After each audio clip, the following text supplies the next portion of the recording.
Patuloy pa rin ang pagdagsa ng mga deboto sa Quirino Grandstand 2 araw bago ang pista ng Poong Nazareno. Alamin natin ang huling sitwasyon doon sa ulat ni Rod Lagusad.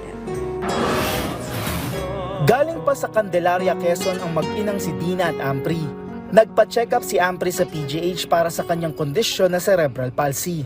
At dahil nandito na sila, kanilang sinamantala ang pagkakataon at naglakad papunta sa pahalik sa Quirino Grandstand. Hindi naman mapigilan ni Nanay Dina na maging emosyonal. Anya, naging deboto siya ng Jesus Nazareno mula ng kanyang ipanganak si Ampri. Kasi marami po kaming napatunayan ng hiniling na yung pananampalataya namin. Tsaka marami na po siyang operang pinagdaanan. Sorry. Kasi naka-4 na po siyang opera.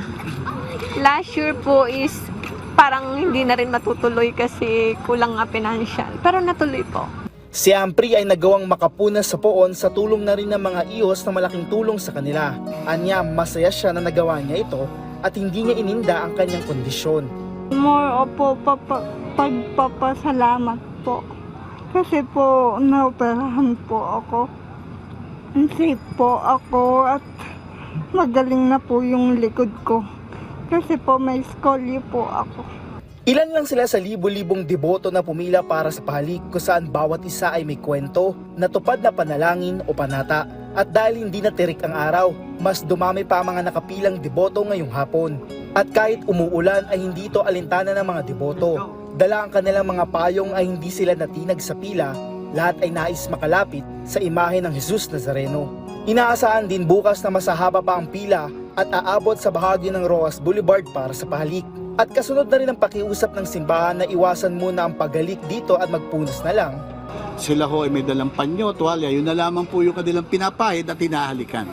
At meron din naman ho tayong mga bantay na ihas at ihos dito na nangangasiwa sa atin hong pagpapupugay dito. Sila ho, tinitiyak nila na wala na talagang halik. And niliitan ho namin yung butas sa likuran. So talagang hindi ho nila kakayaning ipasok ang ulo nila para makahalik. Una nang nagsimula ang pahalik kagabi matapos ang misa para sa mga volunteer. Kasabay ng pahalik, tuloy-tuloy naman ang paghahanda ng simbahan para sa isasagawang misa mayor sa hating gabi ng January 9 na pangungunahan ni Manila Archbishop Jose Cardinal Advincula Jr. para sa pagdiriwang ng pista ng Jesus Nazareno.